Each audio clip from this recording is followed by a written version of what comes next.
It is Giants talk, and I am Christian Dyer. It may be May. It may almost be Memorial Day. But you know what? There's plenty of football still to talk about, and these Giants give us just so much information that we can just delve into. And not only that, Dancing with the Stars, featuring a former Giants running back, Rashad Jennings. I mean, listen, that's news in and of itself. I'm looking forward to getting on the phone with Justin Tuck in a couple moments and being able to delve into all these topics. Dancing with the Stars, Odell Beckham with the Giants. How about some of these crazy comments coming from the Jets camp about Giants wide receiver Brandon Marshall? Where did that come from? I mean, come on there. Don't even get me started on that. It's going to be great to get on the horn with Justin and kind of break into some of these topics. It's a great time of the year, and we kind of get to talk now during off-season workouts and begin to get a sense of what each NFL team is looking like. And I think the identity for this Giants team is clearly going to be offense, and it's going to be the strength of this team, which is the wide receiver group. And there's certainly been enough going on in the headlines the past few days with Odell Beckham Jr. missing at least the first few days of off-season workouts, not being there. Beckham then signing a couple days ago that massive shoe contract, one of the largest shoe contracts in pro sports history.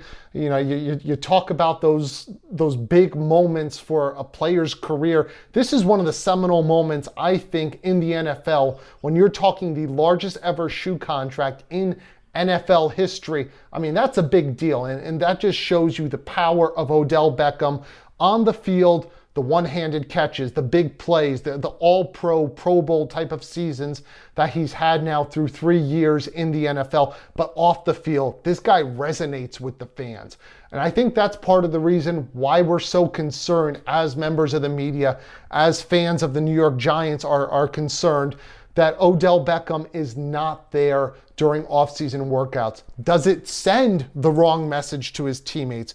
Does it send the wrong message to fans that this guy isn't as checked in as the other several dozen players hoping to make this roster, hoping to turn this Giants team from a playoff team into now a divisional contender into perhaps a Super Bowl contender? So we're going to delve all into that with Justin Tuck in a few moments. I do want to get his thoughts about Dancing with the Stars too. I mean, this is a big moment here as well for Rashad Jennings. It's a guy who I think will be playing in the NFL in 2017, has an awful lot left to prove. But you talk about what this means for a player, the notoriety, the attention that comes with it. But let's talk about the athleticism too. I mean, dancing is not an easy competition to be involved in.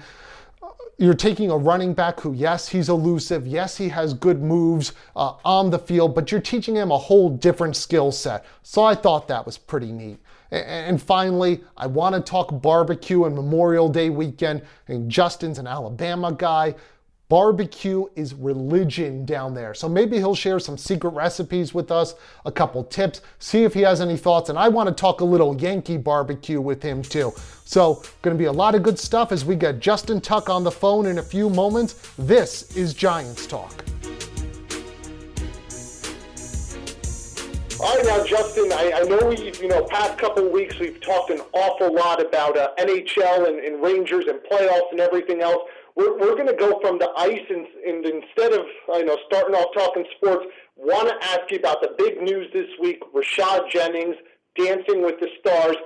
Tell me, please, you were watching it. I didn't make it. I didn't. I think my sons wanted to watch the NBA Finals, so they had control of the remote. But I saw the highlights. I've obviously been on social media and saw all the comments about it. So congratulations, Rashad.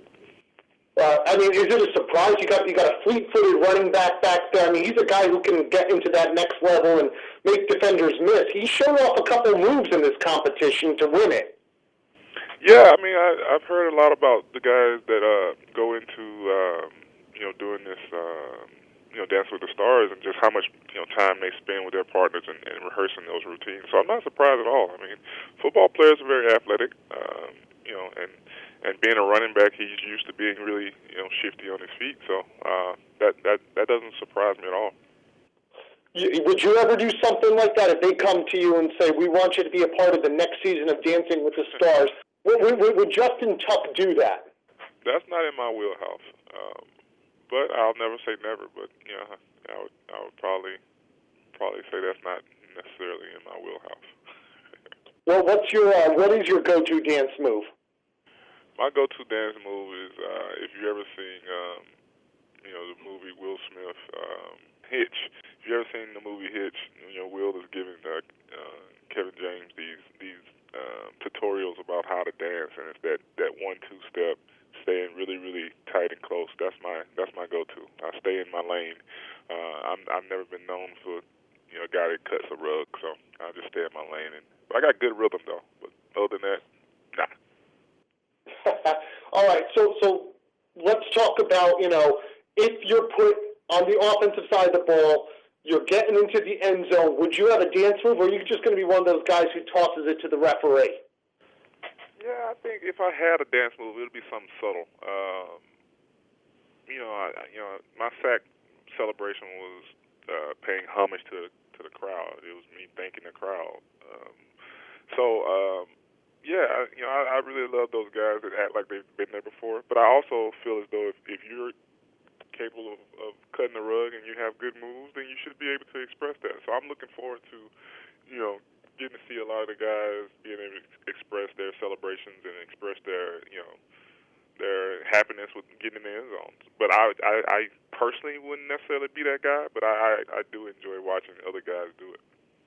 Well, then who has the best dance moves that you've seen, end zone celebration, letting loose? Everyone talked about Chad Johnson and some of those, but there are some guys out there, short of the Icky Shuffle, who had some legendary touchdown celebration dances. Well, I mean, when you talk about it in this era, and maybe the last era, you talk about Ocho, you talk about Terrell Owens, those type of guys who seem to, everybody seems to wait for them to score to see what they've mocked up for their end zone dances. But I mean, now you got, it seems like the wide receivers are pretty good. Odell Beckham, Antonio Brown, guys like that. I think they would probably be the crowd favorite for the players that you want to see get in the end zone and see what they've mocked up for the week. But I'm sure some sleepers out there, and I guess now with this new rule, we'll get to see a little bit more of what guys have. Yeah, do you like this new rule? I mean, I saw, Marvin Lewis was talking about it and said it sets a bad example, right? And, to me, if a guy feels joy getting into the end zone, he should be allowed to express it within reason. I was a soccer player in high school, played in college. When someone scores a goal, there's just a let out of emotion. I mean, for you guys, you get into the end zone, whether you're a wide receiver or running back, there was a lot of work and effort. 11 guys who did that, not just the ball carrier. You like this new rule, or are you on Coach Lewis's side saying, I don't know, I'm not into this, I don't like this, just toss the ball to the referee? No, I like it. I think it gives guys the opportunity to express themselves. The crowd likes it. As long as guys are not getting, to the point where they're trying to show up a person they scored on and things like that, as long as they're keeping it to themselves or with their teammates, I'm all for it. I think it allows guys to express themselves. It brings a little bit more fun into the game. And, like you just said, it's a lot that goes into guys getting in the end zone. It's a lot of work. It's a lot of, hard work for not only the person that scored, but that entire offensive line. Everybody that added into creating that play. So I'm for it. But you have to be careful here because it could open up a can of worms. So I see Coach Lewis's point, but for the most part, man, as long as people are being respectful to their opponents when they're celebrating, I have no reason not to like this rule. I mean, you called me old last week, and I am a little bit of an old fuddy-duddy. When you saw the Antonio Brown twerking celebration, was that too far? Classy Justin Tuck, he probably wouldn't do that. But did you laugh when you saw that, or is that a little insulting to the teammates in the game? Well, I mean, that's what I'm talking about. You have to be respectful, and I'm not the judge I'm not the respectful judge. I won't even try to be, but I can only speak to what I would do, and that's something that I probably wouldn't do. But I think when it comes down to things like this, it's probably a 50-50 crowd. There's some people on that crowd that love to see it, and then there's some people that didn't. But for the most part, I think this is a good rule change. I know before they changed the rule, the Giants had we had a team celebration. I don't know if you remember it, but we always used to shoot jump shots after sacks or after touchdowns, and it was a team thing that brought our team close together. We went on one Super Bowls with those same guys, and it created a huge amount of camaraderie between the guys on that football team. I'm hoping that this rule change goes that route, and it doesn't go the route of guys saying, "Oh, look at me and look what I've done." It doesn't become that individual thing, and if it becomes that, then I think Coach Lewis is right. But hopefully, it becomes a thing where it plays out more of a team thing and more of a camaraderie building thing that fans will enjoy seeing. Yeah, to me, a great touchdown celebration. It's got to be spontaneous. It's got to be fun, but it can't be about the person. It's got to be about the teammates. And when you see the Giants teammates in years past getting around Victor Cruz and doing the salsa with them, or like you just said, the jump shot celebration or some of the other things, to me, that's about the guys letting loose, letting the emotions go out there. And, the touchdown celebration, the dance, becomes about the whole team. And it really becomes almost a rallying cry if I'm, that's at least my take on it. Yeah, I mean, and you just said it, with Victor and his salsa dance, not only was it something that was personal and impactful for him personally, but that was something that everybody in the crowd looked forward to. When he scored, it was people in the stands doing the salsa. That's the good part of this rule. It brings that back. It brings, that type of, joy back.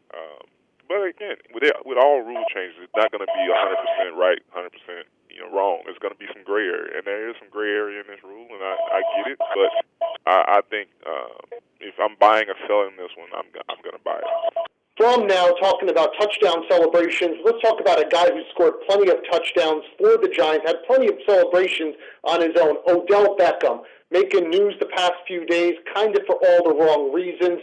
I mean, I know he signed that big-time shoe endorsement deal, but what do you make of Odell Beckham missing out on OTAs, and kind of not really a good look for the Giants wide receiver, Justin, considering that he had all those issues the past couple seasons on and off the field? Again, gray area here. But I think as long as Odell is doing what he needs to do to prepare himself for the upcoming season, I'm still very in tune with what goes on at Giants in Giants headquarters, and it seems to me that the players are totally fine with it because they know that he's out there working. They know that he has his own personal trainers that he dives into every day. So I don't have any issues with it. I would like to see him there, sure. You would definitely like to see him there, but it's not a case where he's like slacking and he's not, he's not arguing over a contract or anything like that. I think the fact of the matter that he's such a big-time player, it's getting more pub than anything else. Most of the time you see stuff like this where guys don't go to the OTAs if they're unhappy with contracts and they're trying to prove a point. This is just how he does. And I've been around guys that do that. They have their own personal guys, whether they had them in college or they picked them up early in their career, that really they enjoy and they feed off of going to work out with those type of people. I don't have that problem. I know. I in a lot of ways, I wanted to do stuff like this too, but being a captain, you kind of had to be there. But I also had it when, once that, OTA season was over and I was going back home, I loved being around my strength coach, my fitness coach outside of the Giants locker room. So I get it. As long as he comes back and he's not creating rifts within the locker room, which it does not seem that that's happening, I think the camaraderie is still there with this team and him. I have no problem with it. So you never got the sense that guys who did this, that they were treated any differently in the locker room or set a different tone or precedent. Guys understood, just that this is the way they're wired and this is how it's going to be. Absolutely. Some guys don't do well in that type of setting as far as, pushing themselves and things like that. It's easier, I think, to get complacent within the group. Like, I think it's very hard to go work out by yourself. And he seems to have mastered that, or at least mastered working out with the select group that he's working out with. And again, would I like to see him there? Sure, I would like to see him there. But I think he's proven himself in the years that he hasn't been. This ain't the first time he did this, and he's always came back and been ready to go. So I think, for that matter, you give him his space, you allow him to do what he needs to do to get prepared to play the game the way he plays the game. And it's not like they're a new offense. He knows the plays. He'll be fine. So as long as it's not creating any the division within the locker room, which again I have talked with several guys, not necessarily about this, but it just seems like that locker room is in a great place. I'm fine with it. What's the benefit of the off-season workouts versus doing it on your own? You said it's more difficult for somebody to work out on their own or maybe in a small group, but what's really the benefit? Is it a camaraderie thing? Is it just getting on the same page? Or is there advantage to being in the facility, doing things, and being able to do things with the strength coaches and, being able to use the facility? Well, I think the biggest thing around being there at the facility is it gives the coaches the opportunity to see you. They can kind of monitor, and coaches being strength coaches as well, but they monitor what you're doing.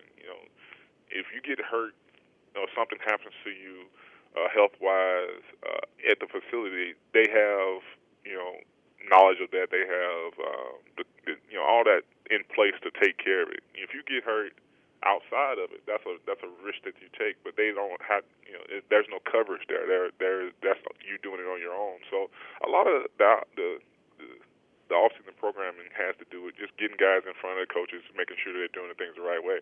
The advantages of working by yourself is you get one-on-one treatment with a guy that obviously knows you well. Most of the time these guys have been working with these guys since college or maybe even before that in some cases, so they know. They have a rapport with each other, and you get that one-on-one treatment. When you're at the facility, you got 100 guys working out, and it's still a great workout, and it still is, a lot of, vision as far as the coaching staff and things of that nature, making sure you're doing things the right way. But outside of that, you normally you have a one-on-one session with a premier trainer, and so it's pluses and minuses both ways. You missed those off-season workouts? I'm guessing not. I mean, football work. Once you get to kind of being,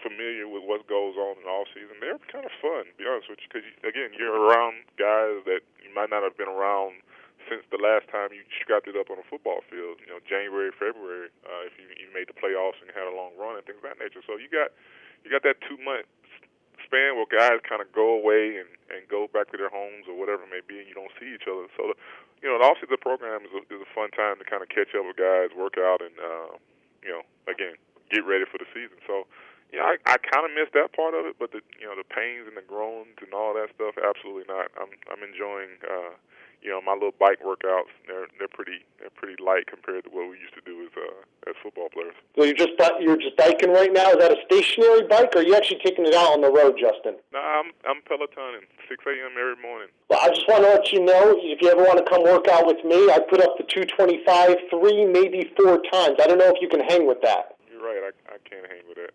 Not at all. All right, we give you 225 right now. How many reps can you do? Right now? Right now. I don't know. No stretching. No stretching? I wouldn't get under 225 without stretching. All right. You're just asking me to pull a pec. But no, I mean, I haven't worked out heavily. I mean, probably since I retired. But I think I could still do 225, 10 plus. I wanted to get your take on something else dealing with the Giants offense and another wide receiver. Brandon Marshall, I don't know if you saw the comments recently. Sheldon Richardson said the Jets locker room is better without Brandon Marshall. And I can give you 15 reasons why, is what Sheldon Richardson said. I mean, that's first off, I think, kind of harsh, because Brandon Marshall didn't create that many headaches or disturbances. But, you talk with people in the Giants organization, they're excited to have Brandon Marshall in the building and what he can bring to the offense. Well, I tell you what, my response to Sheldon Richardson's comment would be, I guarantee you there's people in the Giants locker room that's probably saying the complete opposite, saying that, the Giants locker room, I can give you 15 reasons why the Giants locker room is better served because Brandon is there. I don't know what happened in Jets country last year, and I don't really care. All I know is it seems to me, early stages obviously, but Brandon Marshall has brought a a great attitude to these workouts. He's brought a veteran presence to that offensive side of the ball, and obviously he can still play the game very well. So I love how he dismissed it, took the high road, and talked about what his focus was for this team and himself this coming year. So whatever happened in the past there, I think he's put it behind him. I would like to see Sheldon Richardson do the same thing and go be the type of player that the Jets need him to be, and he's capable of being himself. So that's my comments on it, and move forward. It's a lot of big personalities, though, in that wide receiver room with Odell and a young Sterling Shepard and some of the other big names there. Yeah, it is. And again, like I said, they have a guy that's proven to be, a top tier wide receiver that has, matured in his own right in Brandon there. And plus, Eli is the ringleader there. He's a guy that kind of keeps guys steady and calm, and hopefully this season will be a season where they all those guys in that room jail, because if they jail, they can really make a lot of noise in this league this year. All right. Any Memorial Day plans? Are you a barbecue guy? What are you doing? I don't know yet. I haven't decided. I'm a spur of the moment type of guy if I do barbecue. It goes from being like, we're just going to go out to eat to we'll have 40 people at the house and I'll be on the grill. So we'll see what happens. What's your specialty on the grill? Whatever I'm cooking. I grew up in the South in Alabama and followed my grandfather and my grandmother around all the time. So I got a little experience with the kitchenware. I mean, up here in the Northeast, and you know this, when we talk about grilling and barbecuing, it's really just opening up a grill and throwing some burgers on. You're down there, it's like religion down there. You got a smoker, you got a pit. I've got a barbecue guy up here who will put anyone down south to shame, I tell you that. But, you guys take it serious down there. All right, Hot Rod's barbecue. You just said you had a guy in the Northeast that would put any barbecue or smoking guy or any type of grilling guy in the South to shame. You just opened your mouth to say that. Well, you know what? It's Hot Rod's Barbecue in Wharton, New Jersey, Yankee Barbecue, dry rub. They've got the pit. They got everything. I guarantee you go there with me sometime. It's mouth-watering, Justin. Yeah, I don't know. If the brisket falls off the fork. I really don't. I think this might be my last day doing this podcast. Really? So you call me an old man. That is blasphemy. You call me an old man last episode. Today, you're judging my Epicurean tastes. I mean, don't knock it till you try. I love the Northeast, but Northerners know nothing about barbecue. Nothing. And again, I'll say it again just in case you didn't hear me the first time. Nothing. All right, you know what? That's a challenge right there. It's on like Don I'm all right for now. this challenge here. I'm all for this challenge. I tell you what, all right. I'll take you up, and we'll go. One day we'll go to the places you're saying is mouth-watering, and then you'll take a flight to somewhere in the South that I choose. I haven't even decided yet. I don't even want to take you to like our number one spots. We'll just take you to a little hole-in-the-wall place, and we'll see which barbecue is the best. This is not even a contest. Well, listen, I've had barbecue in Nashville. I've had barbecue in Texas. I've had barbecue in Florida. I've done the barbecue thing. This stacks up. I'm Hot Rod's Barbecue. Don't get me stacked up. You just said, and we can rewind this because you're on tape. You said it puts to shame.